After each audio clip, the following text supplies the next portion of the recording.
Muchas gracias, amigos. Buenos días. Ok, empezamos. Muchas gracias, amigo, por estar con nosotros en este encuentro con la ciencia de los domingos a las 10, en momentos en que el Perú, pues, está no viviendo una crisis, sino descubriéndose lo que ya aparentemente existe después de mucho tiempo, ¿no? Eh, la- las dificultades de la ciencia, que no se desarrolla por falta de apoyo, la parte moral de los peruanos, la mayoría de los peruanos.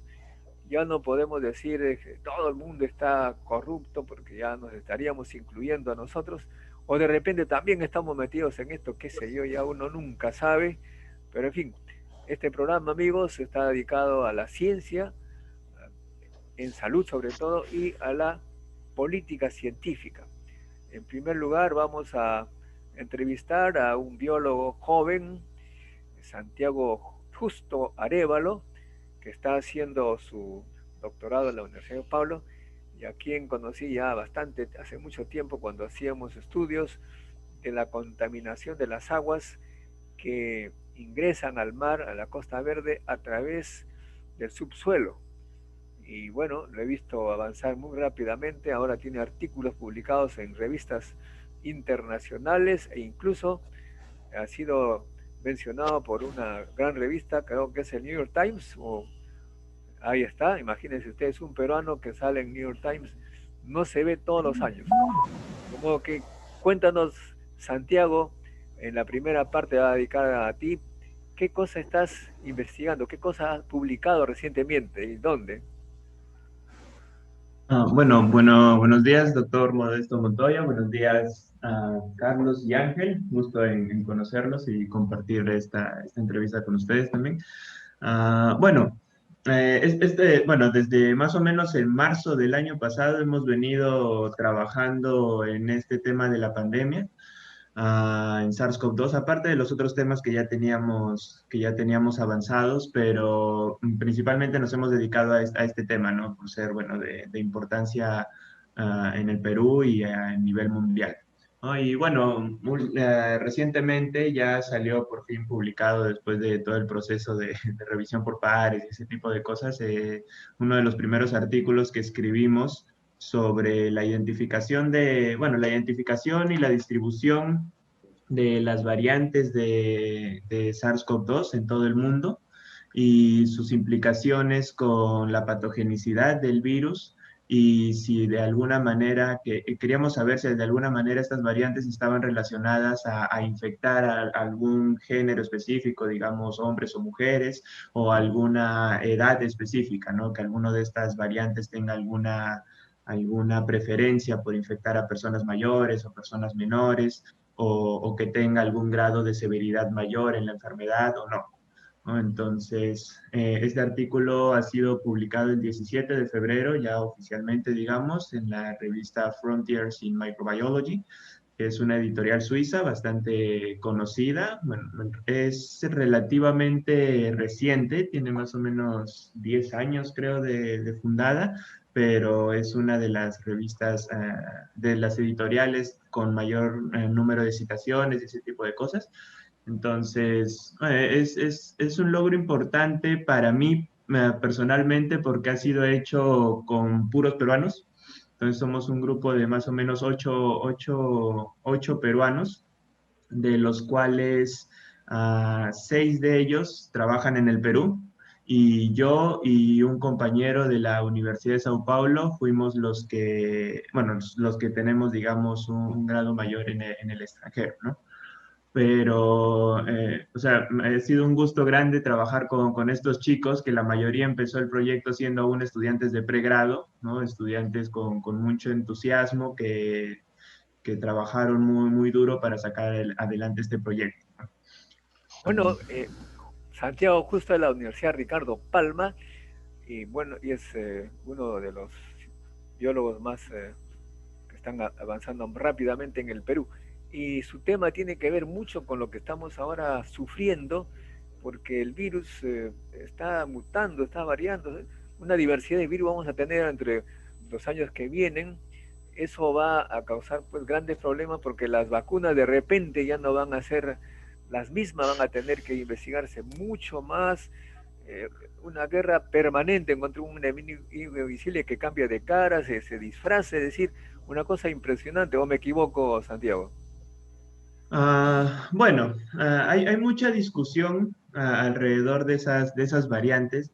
Siempre, yo creo que por la forma como suele ocurrir la información, las noticias, siempre vamos a tender a escuchar las noticias más, digamos, con Negativas. mayor impacto en el sentido de que vamos a escuchar que las variantes siempre generan alguna especie de.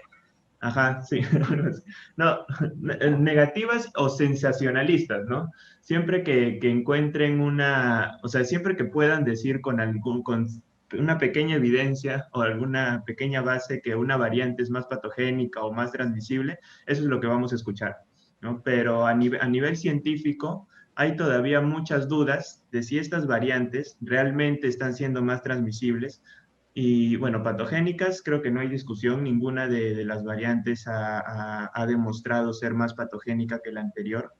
Um, Hay algunas hipótesis que se están trabajando de que algunas variantes pueden tener alguna habilidad mayor para escapar del sistema inmunológico de las personas, pero esas son hipótesis, ¿no? Todo todavía está a nivel de hipótesis, igual que la transmisibilidad, también son hipótesis porque no hay un consenso a nivel científico. Si nosotros leemos los artículos, podríamos decir que alrededor hay 50% de artículos que dicen que las variantes son más transmisibles y 50% de artículos que dicen que las variantes no son más transmisibles.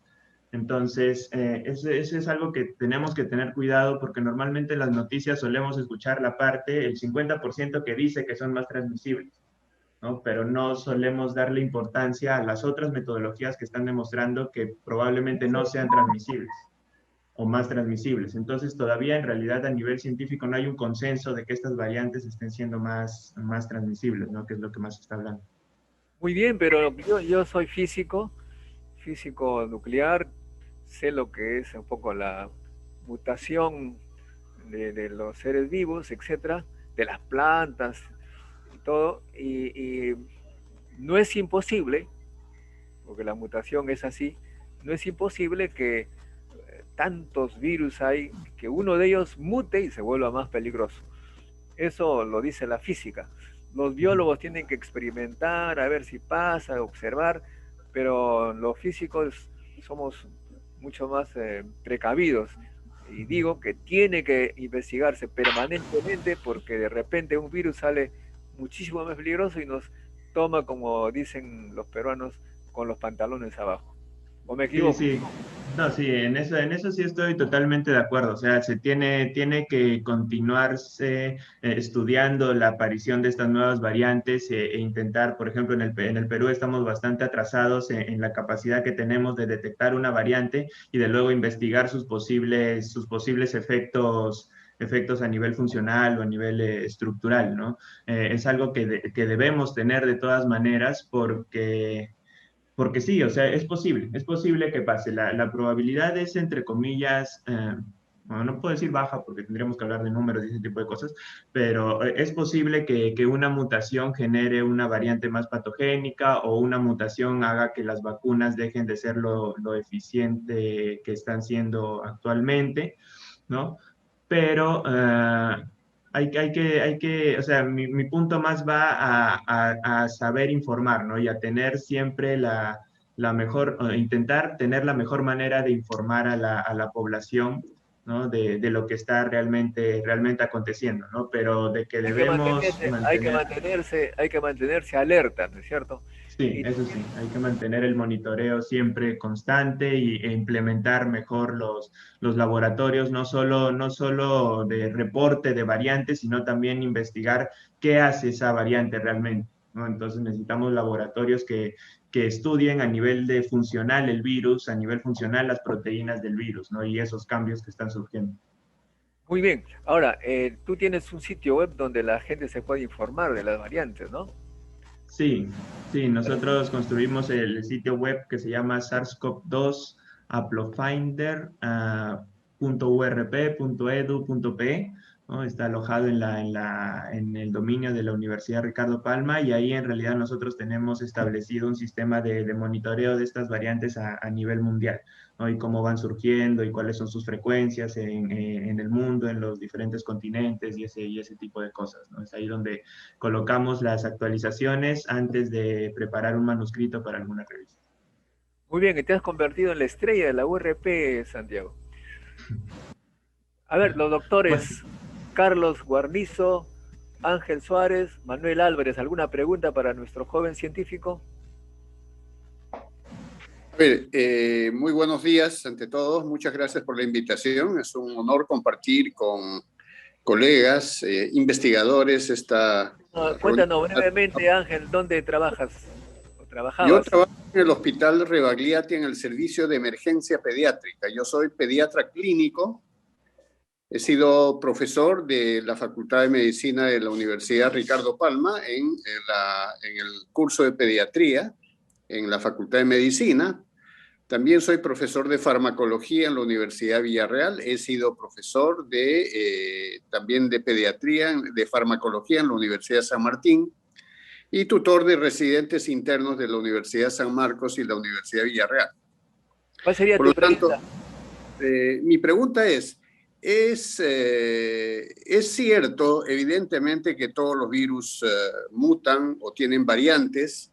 Eso sin lugar a dudas es la característica de los virus y de muchos organismos vivos. Sin embargo, mi preocupación va más allá del tema biológico, porque yo soy evidentemente un médico clínico al que le interesa, por ejemplo, la patogenicidad y el impacto en la mortalidad de un determinado virus. La variación yo la tomo con preocupación, pero sin embargo, un ejemplo es el virus de la influenza, que tiene variaciones y mutaciones permanentemente, y las soluciones se elaboran en un año. Recuerden, hay una vacuna para influenza cada año, una para el hemisferio sur y otra para el hemisferio norte. El coronavirus no es un virus nuevo, es un virus que ya produjo el SARS, produjo el MERS, brotes epidemiológicos que cuando se actúa oportunamente, el brote epidemiológico se controla y se hace un cerco para que no se difunda mucho. Entonces, el tema de mi preocupación desde el punto de vista de investigación es cuán rápido, y eso va para nuestro investigador Santiago Justo Arévalo, para Santiago, es decir, cuán rápido podemos nosotros percatarnos de una variación que tenga diferencias fundamentales con la anterior, que haga una vacuna inefectiva. Y en ese tiempo nosotros podríamos, con el recurso de la investigación y la tecnología, rápidamente elaborar una nueva versión de vacuna que sea efectiva para esa nueva variante. Mi pregunta concreta es, ¿qué tiempo tenemos para elaborar esa nueva vacuna para una nueva variante? Wow. sí, bueno, en realidad tenemos un punto a favor en este nuevo coronavirus. Comparado al virus de la influenza, este virus de SARS-CoV-2 muta mucho más lento que el virus de la influenza, más o menos a la mitad del índice de la tasa de mutación que la que muta del virus de la influenza. Ahora, obviamente un primer desarrollo de vacuna es más difícil por todo el proceso que ocurrir, ¿no? Pero una vez, como ahora, que ya tenemos vacunas circulando en el mundo, es mucho más sencillo poder adaptar esa vacuna, porque ya está, digamos, la tecnología establecida para producir esas vacunas y, por ejemplo, en el caso de las vacunas con material genético, solo hay que hacer esa modificación que hizo el virus, hacerla en la vacuna, ¿no? Para poder tener una vacuna actualizada a la nueva variante, ¿no? Entonces, personalmente no creo que haya mucha dificultad en actualizar las vacunas, porque las vacunas ya están desarrolladas, ¿no? Y lo que nosotros tenemos que mantener es ese sistema de vigilancia, ¿no? Que ya existe para influenza. Por ejemplo, en influenza constantemente se están secuenciando genomas de virus nuevos, de las variantes que aparecen, y a partir de análisis de inferencia filogenética, nosotros podemos inferir cuáles van a ser las variantes que más probablemente surjan en en el nuevo brote, digamos, de influenza, ¿no? Entonces, eso es lo que se hace en influenza. En influenza hay un sistema de vigilancia mundial de los genomas, de las nuevas variantes de influenza que van apareciendo. Y una vez, por ejemplo, que tú estás en enero, ¿no? En enero ya tienes un mapa de cuáles son las nuevas variantes que han aparecido y tú puedes inferir, ¿no? En el próximo invierno cuáles son las variantes que van a estar en ese brote de invierno, ¿no? Entonces, a partir de enero ya se está actualizando la vacuna para que para esa estación de invierno que viene ya estén disponibles para vacunar contra esa variante, ¿no? Entonces, ese sistema de vigilancia, ese sistema de actualización de vacunas ya existe para influenza, ¿no? Entonces, no creo que sea imposible ni difícil hacerlo para el SARS-CoV-2, ¿no? Entonces, esa es la manera de control. Ahora, nosotros en el Perú necesitamos monitorear estas variantes para poder dar esa información a las personas o a los laboratorios que van a actualizar esas vacunas para que se tomen en cuenta las variantes que pueden estar apareciendo en el Perú, ¿no? Ahorita nuestro sistema de monitoreo genómico en el Perú es bajo, ¿no? Comparado a otros países. Pero, como le digo, es posible, o sea, es posible, ya se hace para influenza, hay que adaptarlo ahora para el SARS-CoV-2. Muy bien, muy bien. Carlos Guarnizo, por favor, preséntese brevemente y su pregunta.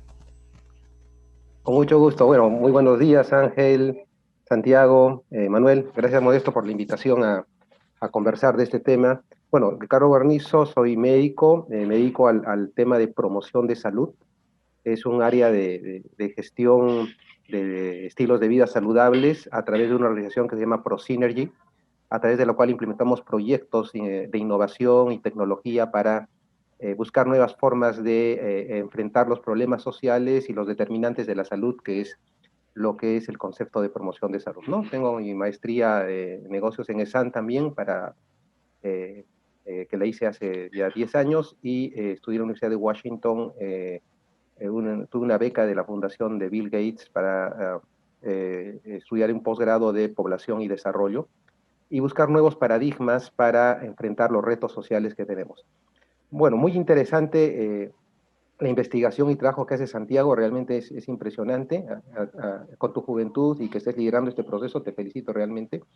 Y mi pregunta o mi comentario va en relación a las posibilidades que tenemos realmente como país de fabricar la vacuna, tanto desde el punto de vista técnico y como desde el punto de vista político, porque sabemos que hay una prueba o una vacuna en fase 1 y 2, que es la vacuna que se puede aplicar en forma nasal, y hemos visto que hay opiniones encontradas en este sentido. Quisiera saber si tenemos esta capacidad en el Perú tecnológica de producirla, ¿no? Y en segundo lugar, cuáles son las otras variables políticas que no han permitido que esto se logre si es que se diera esa capacidad, ¿no? Sí, bueno, esa es una pregunta bastante interesante y eso entra un poco a la parte de la política. Yo soy bien tirado a la parte científica, pero tengo conocimientos porque he intentado desarrollar este tipo de investigaciones en el país, ¿no? Entonces, yo creo que todavía en realidad no tenemos la capacidad para desarrollar desde cero este tipo de vacunas en el país. Eso porque para llegar a tener la capacidad tanto de recursos humanos como de administración, como de infraestructura, no es solamente cuestión de tener una inversión fuerte en un solo momento, ¿no? Digamos que para poder llegar a tener eso necesitamos todo un proceso de varios años para poder establecer la infraestructura, tener los recursos humanos y reducir las trabas burocráticas en el sistema para poder llegar a tener este tipo de desarrollo. Yo creo que esta pandemia en realidad tiene que servir para que el Perú se dé cuenta que tiene que empezar a trabajar en ese tipo de cosas, ¿no? Que tiene que empezar a reducir esas trabas burocráticas, que tiene que empezar a invertir en infraestructura de laboratorios, que tiene que empezar a jalar o a obtener recursos humanos para que de aquí a varios años, lamentablemente, porque no es algo que se pueda hacer de la noche a la mañana, ¿no? Tener una infraestructura para poder empezar a producir esas vacunas, ¿no? Si bien es cierto que tenemos a Farvet, ¿no? Que es la empresa con mayor experiencia en la producción de vacunas, ¿no? Es una empresa que ha trabajado para vacunas veterinarias, y de todas maneras el trabajo en vacunas humanas es también otro proceso que toma tiempo, ¿no? Entonces yo sí creo que el Estado debería empezar a, por ejemplo, a ayudar a Farvet a que logre este tipo de logros de producción de vacunas humanas, y también debería, por ejemplo, apoyar al INS, que el INS está muchísimo más atrasado, ¿no? Entonces, para que el INS comience a tener el nivel de producción de vacunas humanas, de nuevas vacunas humanas y desarrollar las nuevas tecnologías, tienen que pasar varios años, ¿no? Entonces, yo creo que en realidad ahorita, lamentablemente, estamos en el nivel en el que tenemos que comprar las nuevas vacunas, comprar las tecnologías, ¿no? Y empezar a construir esa infraestructura en nuestro país para un próximo caso, ¿no? Pero pensar en que el próximo año el Perú va a estar produciendo vacunas de ese nivel es un poco fuera de lo real, ¿no? Entonces, Es un sueño que esperemos que se cumpla,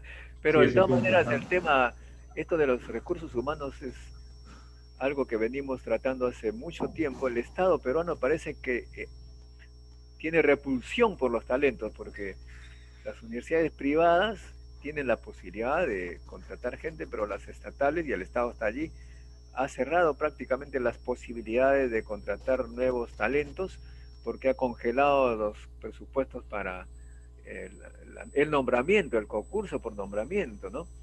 Y ahora se habla que, ayer escuchaba en la televisión que, bueno, hay que cortar la edad de los profesores, que se vayan lo más temprano posible, 75 años, etcétera, pero con ello están aceptando la hipótesis que el número de profesores de las universidades estatales tiene que ser constante, que no va a aumentar nada, y que si hay que entrar, si hay que dejar entrar a gente nueva, hay que votar a los viejos. Eso me parece una decisión un poco curiosa, porque la aprobación peruana se ha triplicado en los últimos 50 años, pero el número de profesores de las universidades estatales no es así. Y además, cuando ingresan contratados, les pagan una miseria. Bueno, en fin, ese es otro tema. Manuel Álvarez, doctor Manuel Álvarez, por favor, puede presentarse y hacer su pregunta. Bueno, buenos días. Saludos a todos. Soy ginecólogo oncólogo, he sido jefe del Departamento de Ginecología Oncológica del INEN, profesor de la posgrado de la Cayetano Heredia y de la San Martín. Yo quería preguntarle acerca de la probabilidad de mutación de los virus. Esto está en relación a la exposición del virus a nuevos contagios, o sea, me refiero, el virus se contagia a un animal, que es diferente contagiarse a 1000 animales. La probabilidad de virus, de mutación o la presencia de variables está en relación al número de huéspedes que puede invadir el virus, y se ha estudiado el tiempo que necesita el virus para poder mutar o para poder presentar una variable. sí, es una pregunta que sí, sí, me pareció muy interesante. Sí, se han calculado las tasas de mutación, como mencionaba. Para tener una referencia, es 2 veces más lenta la tasa de mutación en este coronavirus que en el virus de la influenza, para tener una especie de comparación. Y sí, los viruses en general mutan cuando están dentro del hospedero, ¿no? Porque la replicación de su material genético y donde ocurre la variación, que es en ese momento, ocurre solamente en la célula del hospedero, ¿no? Entonces, fuera es poco probable que se generen variantes, ¿no? Digamos que expuestas al ambiente. Entonces, entre más infecte el virus, mayor cantidad de mutaciones va a poder ir acumulando, ¿no? Va a tener como que más posibilidad de probar nuevas mutaciones, ¿no? E ir seleccionando cuáles son las mutaciones que favorecen a este virus, ¿no? Ahora, hay que tener mucho cuidado en ese punto, porque favorecer al virus no necesariamente, en realidad no quiere decir que el virus se va a volver más patogénico o más transmisible, ¿no? El favorecimiento de una mutación ocurre en muchos niveles, ¿no? Y no necesariamente está siempre relacionado a transmisibilidad o patogenicidad. Ahora, otra cosa que se está teniendo preocupación Yo estoy trabajando también para el Hospital Albert Einstein de Sao Paulo, haciendo los análisis genómicos de SARS-CoV-2 como investigador asociado. Y ellos están teniendo bastante preocupación en Sao Paulo con las personas que tienen el sistema inmunológico un poco comprometido, ¿no? ¿Y esto por qué?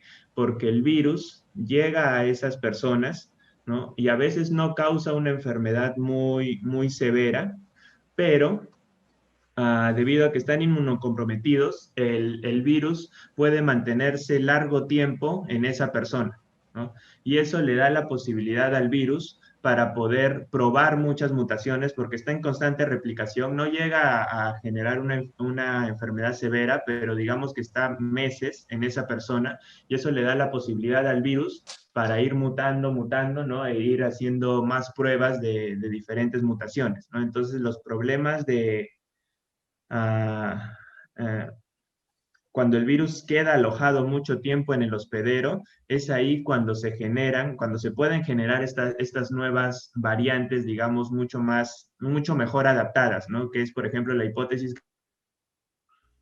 que se tiene en Inglaterra. Una de las hipótesis es que esta variante que tiene como 19 mutaciones que no habían sido descritas en una persona que tuvo mucho tiempo el virus alojado en ella, ¿no? Entonces eso permitió que el virus fuera adaptándose, fuera creando muchas variaciones hasta crear esta nueva variante que luego, bueno, surgió ahí en ese país, ¿no?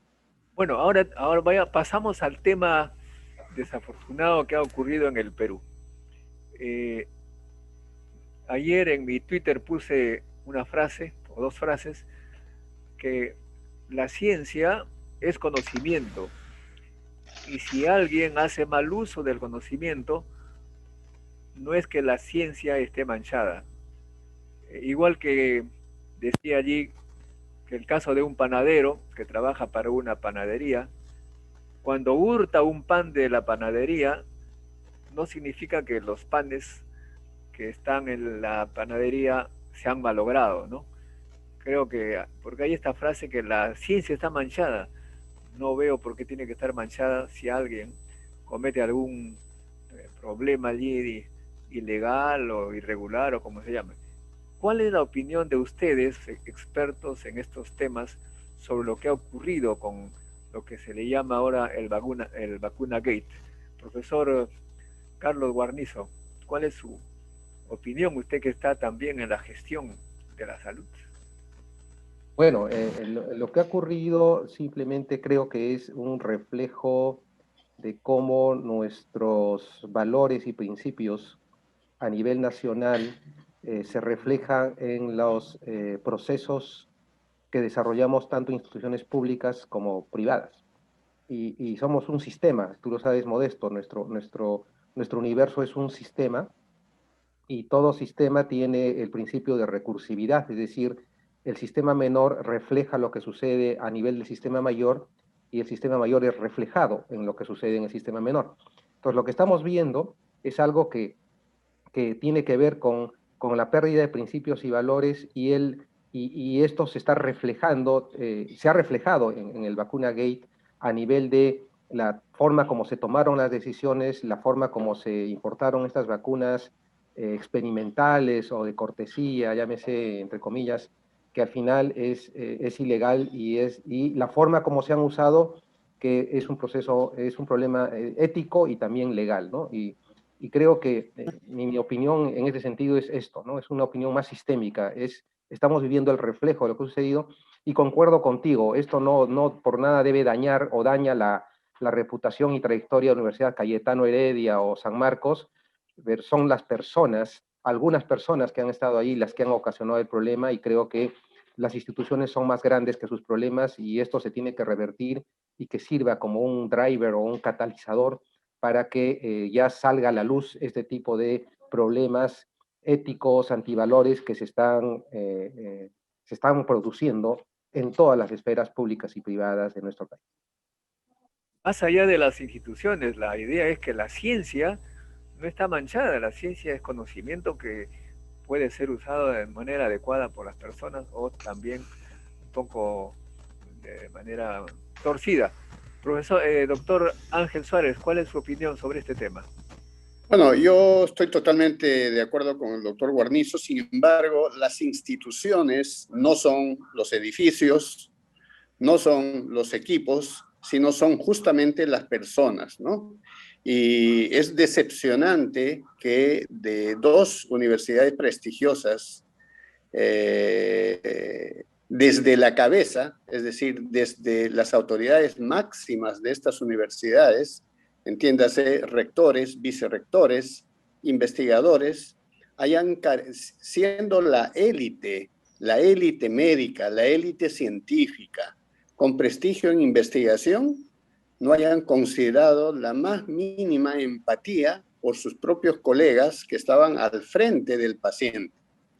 Hay que distinguir también una cosa que es clara, ¿no? Hay los médicos que estamos frente a los pacientes, ¿no? Existen los médicos, epidemiólogos, investigadores de los hechos sucedidos y con pronósticos de los hechos que van a suceder. Sin embargo, en este caso de las vacunas, realmente decepcionante que íconos, entre comillas, de la investigación en el Perú caigan en esta, ya no diré pecado, sino que va más allá de la falta ética, es un delito penal que sucede en varios niveles, desde las autorizaciones de vacunas en investigación para uso de los que están haciendo la investigación. Entonces, la pregunta es, ¿para qué hacemos la investigación? Si el producto o la vacuna a investigar ya se aplica, entre comillas, para proteger a los investigadores, una vacuna cuyo resultado aún no se prevé en amplio estudio de fase 3. Mi opinión es simplemente, ¿no? Tiene que haber procesos más objetivos de auditoría de estos estudios clínicos para que se conduzcan dentro de los cauces éticos. Si no, estamos fallando desde los principios de Nuremberg hasta los principios de Helsinki y todas las innovaciones posteriores. Mi opinión es que se implemente medidas de auditoría de estudios clínicos correctas y independientes de los sujetos de investigación y de los investigadores para que realmente existan la efectividad y la imparcialidad de esos estudios. Ahora, ¿qué valor tiene un estudio clínico hecho en estas condiciones, verdad? Más allá de la falta de ética. El resultado tiene la credibilidad que debería tener un estudio clínico, entre comillas, doble ciego. ¿A quienes les toca la vacuna activa y a quienes les toca el placebo? Son esas cosas que tienen que revisarse para que desde la élite científica sean corregidas. Efectivamente, sistémicamente, hay un deterioro ético, moral, etcétera, que refleja lo que es nuestra sociedad, no solo en el ámbito científico, en el ámbito político. Nos quejamos mucho del Congreso, ese Congreso es malo. ¿Y quién elige? Los ciudadanos. Y es lo que somos, estamos representados por los que están ahí, ¿verdad? Entonces tiene que haber una reserva moral en el país que revise todos estos temas en el ámbito científico, en el ámbito político y también obviamente en el ámbito social y de empatía comunitaria, ¿no? Esa es mi opinión, que puede ser radical, pero refleja básicamente la decepción, la indignación que uno puede tener por estos hechos que demuestran una falta de empatía total por tus propios colegas, por tus propios similes, ¿no? Muchas gracias, muchas gracias. Bueno, el joven Santiago Justo, que la nueva generación que se va a hacer cargo del país cuando ya no estemos. Santiago, ¿cuál es tu opinión respecto a lo que estamos haciendo los viejos? Bueno, mi opinión tiene que ver mucho con lo que comentó el doctor Carlos Guarnizo. Yo creo que yo creo que, bueno, aparte de, entre comillas, condenar a las personas que tuvieron este problema ético, creo que es importante para nosotros, para el país, empezar a investigar por qué tenemos ese nivel de ética o por qué muchas personas tienen ese nivel de ética en el Perú, ¿no? ¿Qué es lo que está pasando de repente en los niveles más bajos de la educación para que las personas tengan esta formación al final? Porque yo me pongo a pensar, por ejemplo, En Japón, tú no necesitas poner cámaras para vigilar a alguien de que esté haciendo las cosas bien o mal, ¿no? Digamos que la formación ya la tienen ellos y no es necesario estar haciéndoles, no sé, auditorías, ¿no? Para que no roben o cosas de ese tipo, claro, hablando más o menos en la sociedad en general. Entonces yo creo que es también importante tener investigaciones sociales que nos permitan entender por qué el peruano está haciendo así, ¿no? O por qué buena parte de la población es así, ¿no? Para poder ir, digamos, a la raíz del problema e intentar resolverlo para las futuras generaciones, ¿no? O sea, estamos hablando de repente de aquí a 15 años, las nuevas generaciones que están empezando a educarse no tengan de repente esos problemas éticos que estamos viendo como dicen, en toda la población, ¿no? No solamente en la política, sino también en la ciencia o en el mercado que vas a comprar, en todos lados puedes ver ese tipo de ejemplos. Muy bien, doctor Manuel Álvarez, por favor. Bueno, yo creo que estamos de acuerdo en que la ciencia por sí no ha sido tocada con este problema, ¿no? La ciencia tiene sus metodologías, por ejemplo, el doble ciego, fase 3, para un producto que va a ser inoculado o usado por la gente, por la población, está muy establecido. Están establecidas las leyes que la rigen, está establecida la ética que la rige. Eso está escrito. El problema va por qué se tomó la decisión de utilizar una parte de las vacunas pedidas a China en personal que no tenía que ver con el ensayo. Y para eso tenemos que ir a lo que es la pandemia. Pandemia en nuestro mundo implica 2 o 3 cosas que vienen con ella. Una es la parte psicológica de una pandemia, el miedo, el temor a morirse, a desaparecer la raza o la especie. No hay razas, pero la especie. La otra es el comportamiento sociológico que trae una pandemia y el comportamiento político que trae la pandemia. La pregunta que yo me haría, ¿qué les llevó a estos señores, a estos doctores, a tomar decisiones de ese tipo? ¿No pudieron abstraerse del problema y pensar desde el punto de vista científico, puramente científico? Entonces, tenemos que buscar una explicación por qué fallamos en la parte ética y de toma de decisiones, influidos por un evento mundial, que es la pandemia. Debíamos de ser fríos en nuestros análisis y en nuestras decisiones. Eso nos lleva a revisar cosas en la parte de investigación, en la parte de las personas que hacen investigación, en la parte de los controles que deben tener todo ingreso de productos nuevos para ser sometidos a investigación y en la parte más importante que es la ética. Y la ética no es blanco-negro. La ética es gris. Hay muchas decisiones que uno lo toma desde el punto de vista ético de acuerdo a las circunstancias. Yo no quiero explicar el comportamiento de los doctores. Quiero pedir simplemente que se explique, ¿no? Aparte que se investigue, busquemos una explicación de por qué nos sucedió esto. Esa es mi manera de ver las cosas. Bueno, ya estamos casi al fin del programa.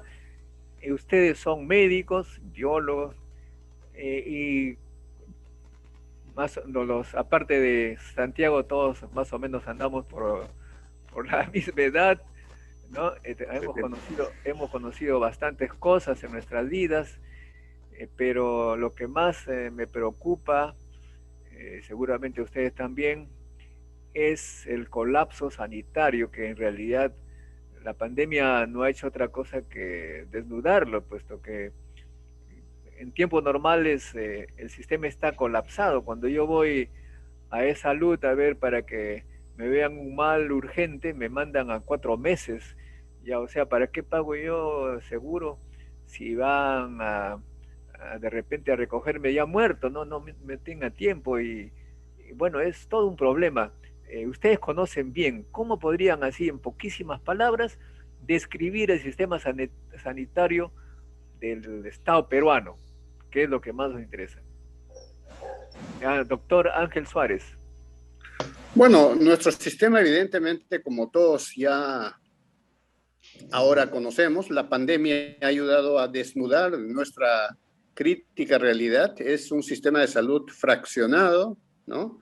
Descoordinado, insuficiente, tanto en recursos materiales como en recursos humanos.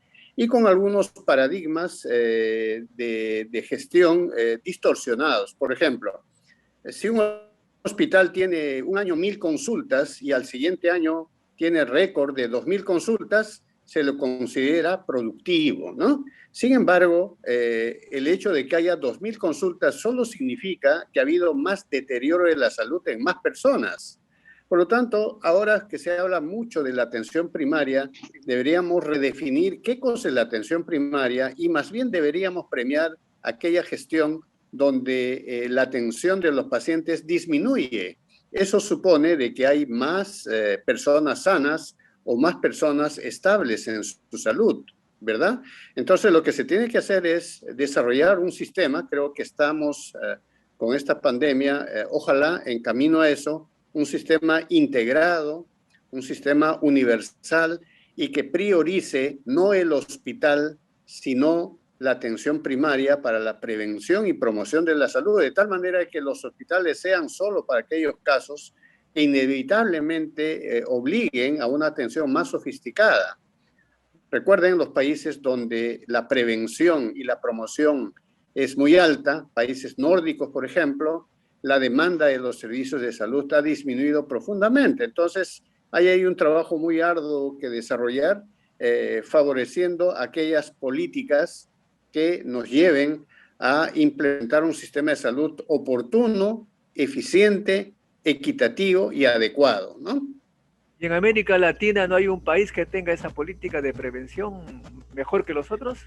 Bueno, existen algunos países, podríamos mencionar a Chile, por ejemplo, que tiene un sistema de salud más integrado, aunque tiene alguna distorsión en la atención de los niveles más sofisticados, ¿no? Tienen un sistema de prevención, de cobertura, de prevención y cobertura de salud para ciertos tipos de enfermedades con copagos aceptables y otras verdaderamente inalcanzables. Entonces, también, como en nuestro país, como en otros países de Latinoamérica, se ve también pues una asimetría en cuanto a la proporción de los servicios de salud por las instituciones dependientes del Estado, ¿no? Muchas gracias. Doctor Carlos Guarnizo. Bueno, concuerdo totalmente con Ángel. Creo que la pandemia ha desnudado todas nuestras carencias, brechas e ineficiencias y problemas de calidad en salud. Yo creo que acá el tema de política en salud y de acción tiene que partir de dos puntos. Para lograr un sistema integral de salud tenemos que atacar los dos frentes, lograr tener un acceso a servicios de salud de calidad y en segundo lugar lograr en nuestra población peruana estilos de vida saludables. En cuanto al primero, acceso a servicios de salud de calidad, se requiere dos cosas, que haya el financiamiento suficiente para que toda persona tenga un seguro y pueda acceder al servicio. En eso hay que reconocer que se ha avanzado, ya la universalización del seguro se ha dado en teoría y en la práctica en esta pandemia, aunque no puedo universalizar, pero sí se ha visto casos a través del SIS, de salud y los seguros, que son los seguros públicos que tenemos, se ha podido atender de alguna manera la crisis que es costosísima de UCI, cuidados intermedios en pacientes. Pero el tema en calidad de servicio requiere dos cosas, disponibilidad de infraestructura y equipamiento y el tema de disponibilidad de recurso humano. Y creo que ahí estamos teniendo los mayores problemas, ¿no? No solamente hablo de cama UCI, intermedios, oxígeno, hablo de todo lo que es ha tenido que ocasionar el cierre del nivel primario de atención, por ejemplo, del Perú, porque no estaba en capacidad de responder ante esta pandemia. Y creo que aquí sí importa mucho el que se comience a cambio de paradigma e implementar, por ejemplo, historia clínica electrónica a nivel nacional, donde se incorpore esta herramienta tecnológica digital que permita hacer teleconsulta, permita hacer diagnóstico automatizado de datos, no importa si el ciudadano, el usuario está en la punta del cerro, sabemos que por tecnologías de información esto ya es posible, se usa inteligencia artificial para apoyo al diagnóstico en niveles en los cuales no hay profesionales especialistas y se implemente todo el tema de telesalud. No es posible que nuestro país no tenga una historia clínica electrónica implementada, que ha podido implementar telemedicina y telesalud, que ha podido hacer que no se cierre el primer nivel de atención y atender mejor la pandemia y las otras enfermedades que se han dejado de atender debido a esta pandemia, ¿no? Y finalmente... Y la parte de la prevención tiene que ver, creo yo, con educación, y la educación no está apropiada para ello. Exactamente, y el tema de educación tiene que ver también con dos niveles de educación que hay ahora con las tecnologías de información. La educación en aula, la educación en escuela, en colegio, pero la educación en redes sociales. Ahí quiero entrar. Las redes sociales se han convertido en una poderosa herramienta de transformación de conductas y educación informal. Y es allí donde, por ejemplo, el sector salud tiene que intervenir en todos los sectores para usar las redes sociales como un instrumento de difusión e incluso de monitoreo de estilos de vida saludables, ¿no? No hemos visto ni una campaña en redes sociales en temas de pandemia, ¿sí? Cuando es el instrumento que lo que hemos tenido en redes sociales son campañas de desinformación, ¿sí? Desinformación porque son las personas desinformadas las que han actuado a nivel de redes sociales, pero desde el punto de vista del sector, del Estado, incluso de la academia, no hemos tenido campañas de redes sociales para contrarrestar esta pandemia. Por eso, lo que vemos es que el uso de tecnologías de información, por ejemplo, es una herramienta que se debe ya implementar a nivel nacional para poder hacer, no contrarrestar solamente la pandemia, sino la tercera, cuarta ola que se venga y comenzar a reactivar nuestro sector que está bien fragmentado y golpeado. Muchas gracias, doctor Manuel Álvarez, con su amplia experiencia, su vida entregada a la medicina. ¿Cuál es su opinión? En primer lugar, estamos de acuerdo con que el sistema de salud es muy decepcionante en nuestro país. En segundo lugar, debe de haber un seguro universal para toda la población en cuanto a salud. Ese es importante. La salud es un derecho, no puede verse como una mercancía, no puede haber calidades de salud. La salud es una sola.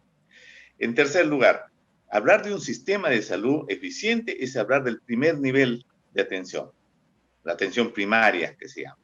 Y eso tiene que ser un sistema de atención preventivo promocional.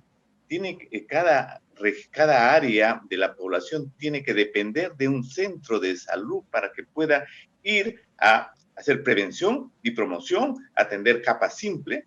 Luego, si no puede solucionar ahí, pasar a un segundo nivel con un buen sistema de derivación, poniendo plazos, 1 mes, 15 días para que el paciente sea atendido en un segundo nivel. Y nuevamente el segundo nivel, si está bien atendido, regresar al primer nivel. Lo mismo tiene que ser en el tercer nivel. El tercer nivel no puede hacer prevención ni promoción. Tiene que haber solución de procesos complejos. Y una vez solucionado el proceso complejo, el paciente tiene que regresar al segundo o al primer nivel. No puede haber un tercer nivel que se vanaglorie de haber atendido 3,000 o 30,000 consultas en un año. Mientras menos pacientes lleguen al tercer nivel, la capacidad de progresar es un tercer nivel va a ser mejor.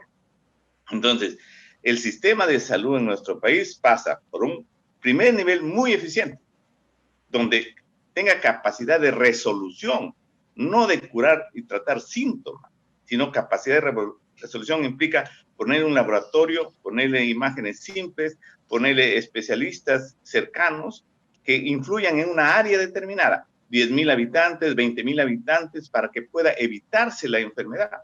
Ese es promocional preventivo. Si es que funciona un buen sistema de salud, pues va a funcionar un buen sistema de atención primaria, pues va a funcionar un buen sistema de salud. Ese es el punto. Muchas gracias, doctor Manuel Manuel Álvarez.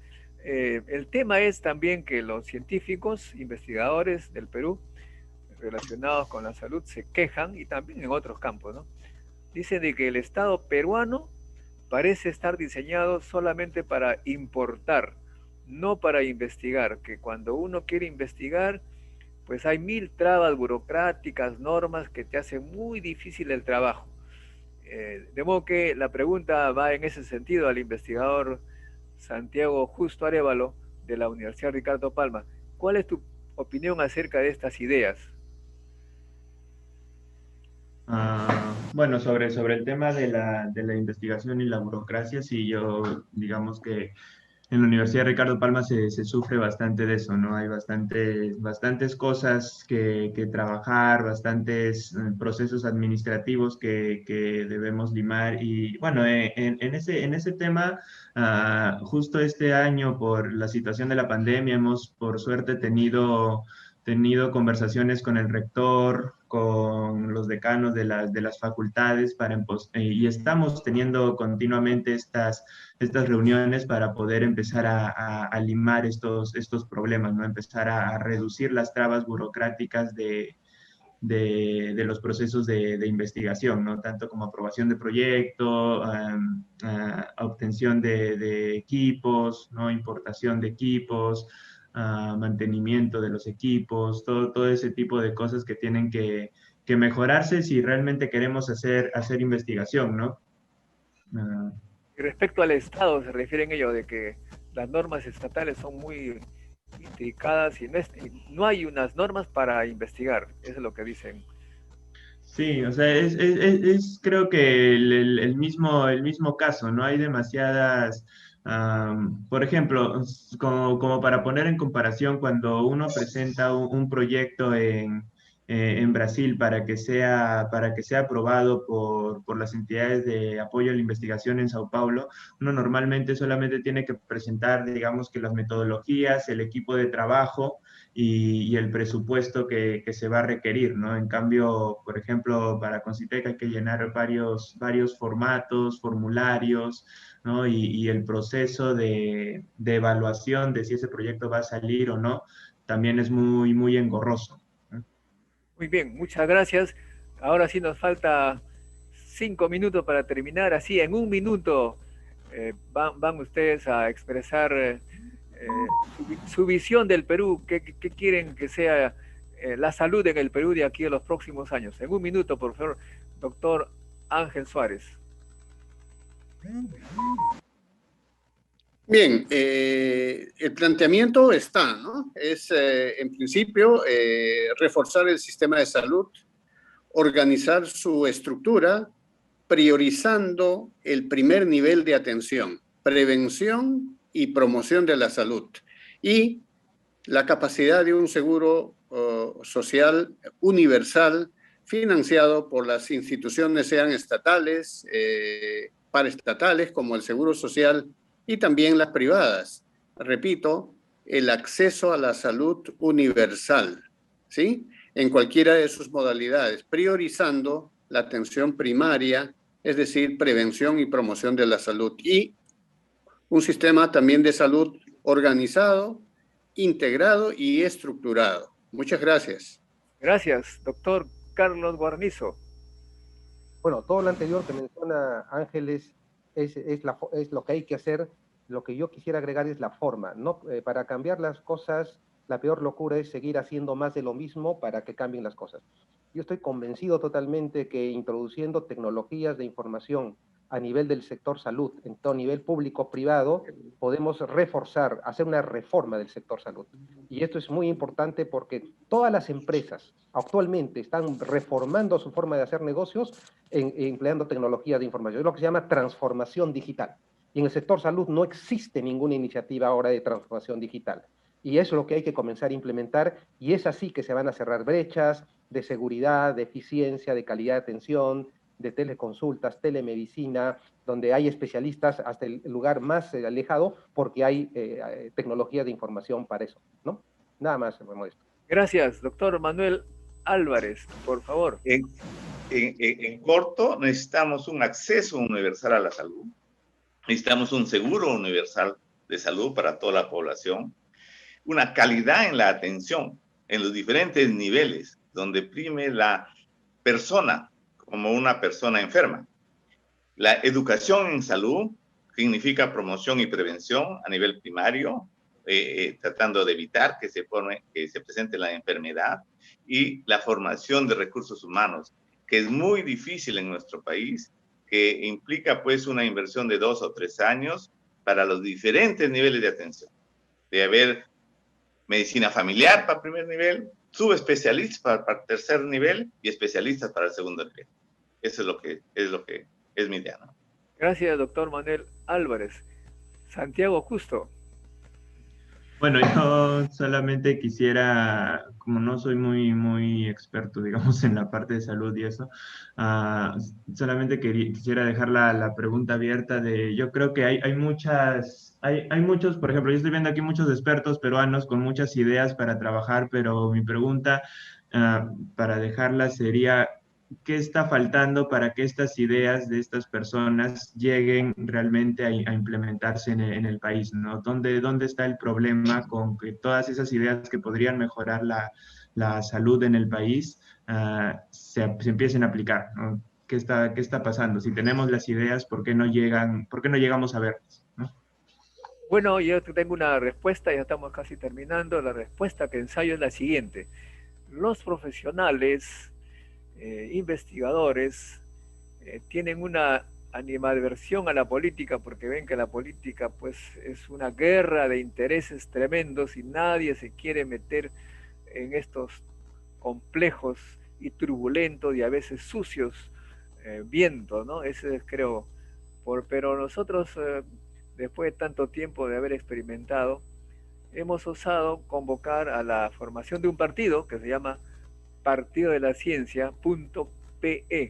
De modo que ustedes están invitados a integrar este partido, Partido de la Ciencia.pe, para que planteen lo que han señalado y se haga un programa de gobierno, de un partido del futuro para cambiar nuestro país.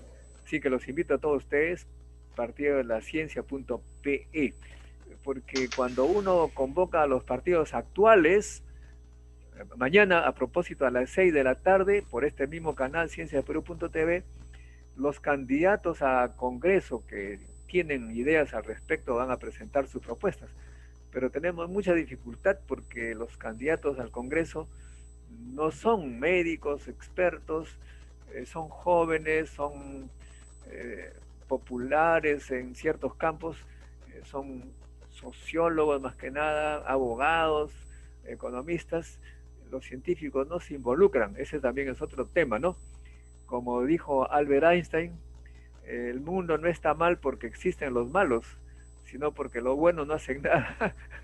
Como que los invito pues amigos, y con nosotros a través de este canal haremos todo lo posible para que la población tome conciencia que la ciencia es necesaria para cambiar el país. Muchas gracias amigos. Será entonces hasta mañana sábado, mañana lunes a las 6 de la tarde y el próximo domingo también por este mismo canal, Encuentro con la Ciencia. Chao. Muchas gracias por la invitación. Hasta luego, muchas gracias. Dios con todos. Muchas gracias. Un saludo a todos.